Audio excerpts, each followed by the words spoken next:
There are folks who stick to you like a burr on a sweater. I've always been surrounded by them. Friends, acquaintances, neighbors. Heck, I even met my wife back when I was still a student. She literally trailed after me for 3 months before I finally asked her out. Over time, I've come to accept that I seem to have this pull, like some sort of magnet for needy people, and I've learned to make the most of it. My wife was calm and easygoing, and my colleagues, they'd listen to whatever nonsense I could feed them. Honestly, it kind of amused me. Among my friends, I was always seen as the big shot, despite not being all that remarkable. If I'm being honest, it turns out that being the charismatic one in a group of insecure people is easier than I ever expected. Over the years, I grew so confident that when I found out about my wife's affair, I initially thought it was some sick joke. I even laughed about it, but as it turns out, I shouldn't have. We lived in an ordinary place, a typical rented apartment with peeling wallpaper and a couple of cockroaches in the bathroom. But it was cheap and close to work. A calm wife, delicious food on the table. The only thing that really disturbed the peace was the annoying neighbor. This guy lived downstairs. We were on the second floor and he was beneath us on the first. He was lonely and always a bit tipsy. He would often be found smoking on his balcony, and every time my wife hung the laundry, he'd grumble about how the smoke from his cigarette drifted onto it. Under his watchful eye, I would go off to work and come back home. At first, his comments were a real pain, but eventually we got used to them and stopped even noticing his little rants. One morning, as I was getting ready for work, I broke my usual routine. Passing by the balcony, I unexpectedly greeted my neighbor. He squinted at me, took a long drag on his cigarette, and then shouted, "Come back in an hour, buddy. Your loyal wife just needs a little company." I took a few steps before the meaning of his words fully registered. "Bad joke, huh?" I said. "Not a joke, buddy," he replied. "There's a guy who comes by your place on Tuesdays for tea. He's big, drives a fancy car. And on Thursdays, it's a skinny guy. Today is Thursday. You can deal with the skinny guy no problem, but I can help you out with the fat one." He grinned, showing off a row of crooked teeth. I stood there stunned for a moment, then laughed out loud, waved it off, and left. This is crazy, I thought. My wife has 2 lovers on a schedule? This is just nonsense. But for some reason, that conversation kept bugging me. An hour later, I was so frazzled I could barely make it through a meeting. I made up an excuse and practically ran out of the office. 2 possibilities were swirling in my mind, and both involved a confrontation. Either I was going to knock my neighbor's lights out, or I'd be facing off with my wife's lover. That much was clear. As I turned into the courtyard, I immediately spotted my neighbor on his balcony. He waved, still smiling. My heart dropped straight into my stomach. I don't even remember how I got the door open, but I remember rushing into the bedroom and finding my wife sprawled out beneath some slob. They both saw me right away. My wife gasped and huddled into a corner, while this pig, roughly pushing her aside, moved toward me. A split second of hesitation almost cost me a broken jaw, but my reflexes kicked in. I dodged and then struck back. The fight didn't last long. Realizing things were going south, the guy grabbed his pants and bolted through the balcony. I rushed after him, but a minute later, I heard a creak, a thud, and then a muffled groan. Leaning out, I saw my neighbor standing on the floor below, holding a shovel handle. "Sorry, buddy. Got a little confused there," he said, grinning. He nodded at me and disappeared into his apartment. When I returned to the room, my wife was already dressed and straightening up. We locked eyes for a while, and neither of us said a word.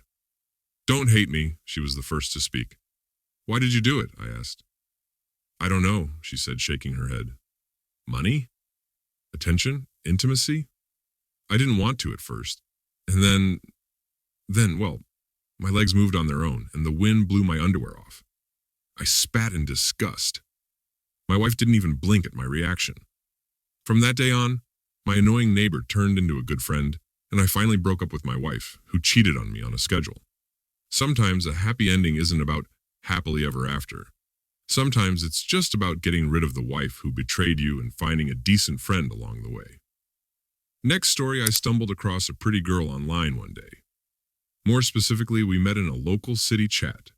She was funny, sharp, and charming, and she instantly caught my attention. But there was a twist. Zoe was married and had a young son. Still, that didn't stop us from chatting. One evening, she messaged me with just a few words. My husband and I have separated. To be honest, there was quite a bit of time between that message and our first date. She hesitated, took her time, but I wasn't in any rush. Finally, we met up for a walk in the park. During the walk, I casually told her about my plans to become a truck driver. At the time, I was working as a security guard at a local supermarket. I wasn't lying. My friend's father owned a small international transport company, and they were ready to take me on as long as I completed some extra training and clocked some miles. I was already daydreaming about hitting the road, talking nonstop about the amazing opportunities ahead. Zoe just nodded and listened with genuine interest.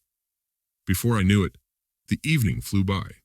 It got dark, and I couldn't help but wonder who was watching her baby while we were out. Zoe answered calmly, "My husband." To my surprise, I tripped over a rock and ended up tearing the sole off my shoe. And just like that, our first date came to an awkward end. Once I got home, I thought about everything. I realized I actually wanted to see where things could go with her, even though deep down, I knew leaving a small child at home with her while running around on dates wasn't the best idea. But this pattern seemed to repeat itself, and I eventually got used to it. Our relationship grew. I started staying over at her place, got to know her son, and surprisingly, I was starting to enjoy that kind of life. What bugged me, though, was that Zoe and her hadn't made their divorce official.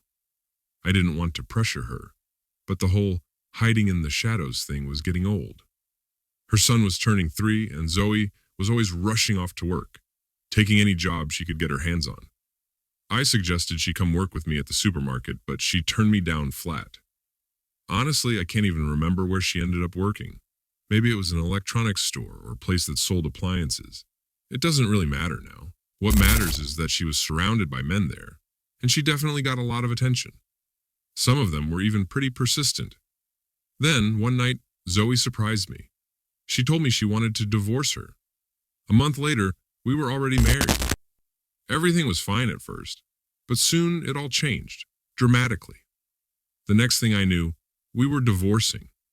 She attacked me, accusing me of cheating and even claiming I had some kind of disease. She criticized me for being ineffective, saying that working as a security guard at a supermarket was all I was capable of in life. I was stunned. I looked at her, trying to figure out where it all came from. The way she ended it was so cruel that I hardly recognized the Zoe I fell in love with. That's how it ended. My life quickly spiraled into a continuous binge. One evening, a mutual friend told me she saw Zoe in the arms of some guy from her store. It really hurt.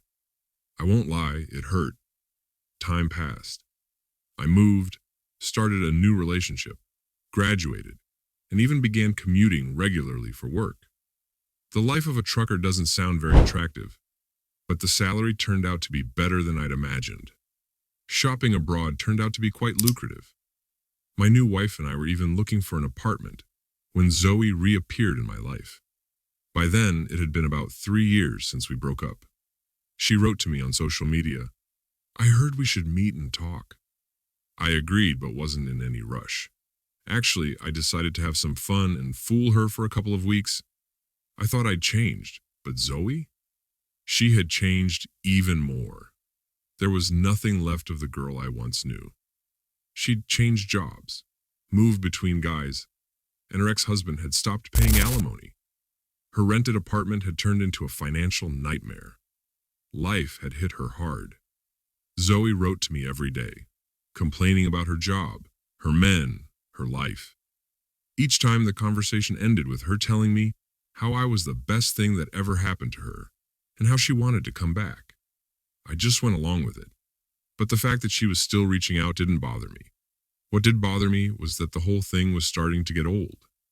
She had no problem with me being in a relationship. And somehow, the idea that I was still in love with someone who had cheated on me stopped being funny. In the end, I realized I needed to let it go for good. Cheating Secrets podcasts like me